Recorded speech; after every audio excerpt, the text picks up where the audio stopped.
All right, let's get right into this one. Today, we're taking a huge, sprawling, really emotional drama and boiling it down to its very core.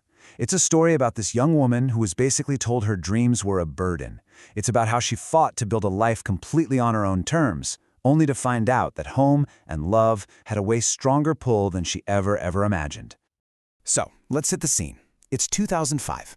Our main character, Chansha, has just gotten into the most elite school in the city. I mean, this is an incredible achievement for a girl from her small village.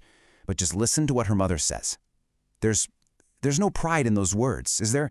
It's pure resentment. This one line just perfectly sets up the biggest conflict in Chansha's life. Her ambition isn't a gift, it's a problem her family has to put up with.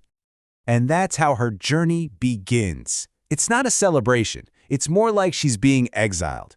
Chansha shows up at the super prestigious Zenja school completely and totally alone.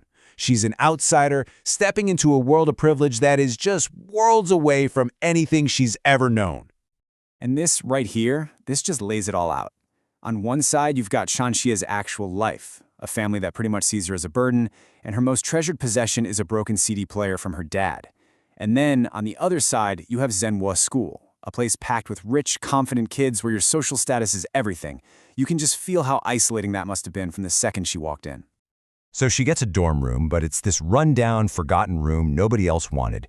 But you know what? To Chansha, it was like a palace. Why?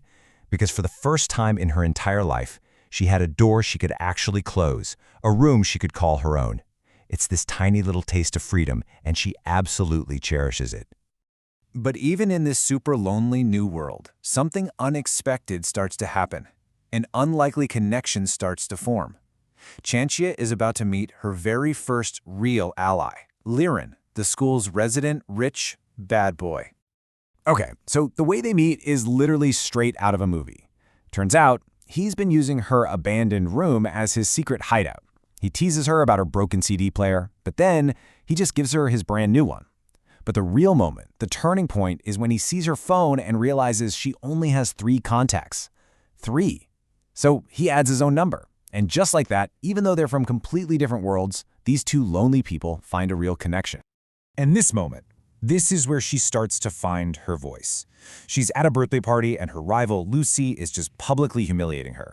Well, Chansha gets tired of being the victim. She grabs Liren's hand and declares this to the entire room. It's this bold, protective lie that, suddenly starts to feel very real.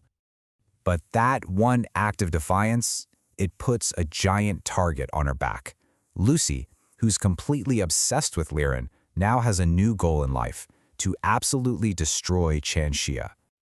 Lucy's plan is it's as calculated as it is cruel. She sets up this whole series of events, a public accusation, a totally fake scandal, all designed to just rip Chanshia's reputation and her spot at the school away from her. She leaks photos from a completely innocent situation, but she spins this story that the school is just all too happy to believe. And the result? Chansha gets expelled. So now she's cornered in the principal's office, and her own mother is screaming at her. Chansha finally breaks. But she doesn't break down, no. She fights back. She slaps Lucy hard. It's a really shocking moment, right? It's just the boiling point for all the injustice she's had to swallow. The quiet, timid girl, yeah, she's gone. This whole expulsion, this public disgrace, it was supposed to be the end of her story. But instead, it becomes the very thing that forges her. This is the moment she stops being a victim of her circumstances and starts becoming the victor of her own story. Her comeback is just incredible. With Liren cheering her on, she literally fights her way back into Zhenhua, confronts her rival head-on, and then she earns the ultimate prize, a full scholarship to study abroad. But, of course, this victory has a cost. To grab onto her future, she has to make the absolutely heartbreaking choice to leave Liren behind. And just when you think she's finally free, she faces one last battle at home. Her own mother, in this fit of rage and maybe fear, rips up all of her certificates and awards. She's screaming that poor girls can't be successful, that this whole thing is just going to lead to ruin. It's a really devastating act of sabotage, and it's born from this deeply broken way of seeing the world. But Chansha doesn't give up. She literally tapes her future back together, one certificate at a time, and she leaves. And now, we're going to jump forward. A new chapter is beginning. 13 years have passed, and the past is about to slam right into the present. 13 years. I mean, think about that. An entire lifetime has gone by since she was that heartbroken girl on a plane to Singapore. So who is Chanxia now? Well, she's definitely not that bullied student anymore. She's a successful, independent professional woman. She's escaped that toxic family situation. But, life has a funny way of pulling you back home. A family crisis. Her father is gravely ill, and it forces her to return to China.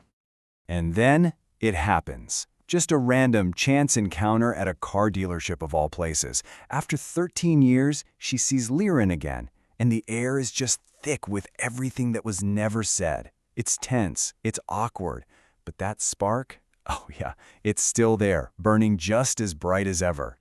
This reunion pushes her into the final chapter of her whole journey. She now has to decide what all her hard-won success actually means, and what she's willing to give up to be happy. In storytelling, people talk about the hero's journey and this idea of the elixir they bring back home. For Chanxia, that elixir isn't money or some fancy job title. It's the wisdom she got from being abroad and the freedom that wisdom gives her to finally choose her own path without being weighed down by what everyone else expects of her. And she starts to use that wisdom. Liren is right there by her side, supporting her through her father's illness. And then, after her father passes, she finds this box her mother had kept hidden. And inside, every single one of those certificates her mom ripped up, meticulously taped back together. And right alongside them are newspaper clippings of every single one of Chanxia's achievements. And in that moment, she gets it. It wasn't hate.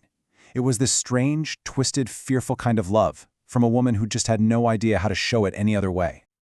And with that new clarity, with that understanding, she finally makes her choice. She walks away from the international career she built from absolutely nothing and says these words to Liren. She chooses him. She chooses a future that isn't about escaping her past, but about embracing the love that was right there, waiting for her all along. And that really just leaves us with this final question to chew on. After fighting so hard to build a career and a whole new identity so far from home, Chanxia chose to come back. So, what do you think? Is real success about the awards and the promotions, or is it about having the strength and the freedom to decide what happiness looks like for yourself?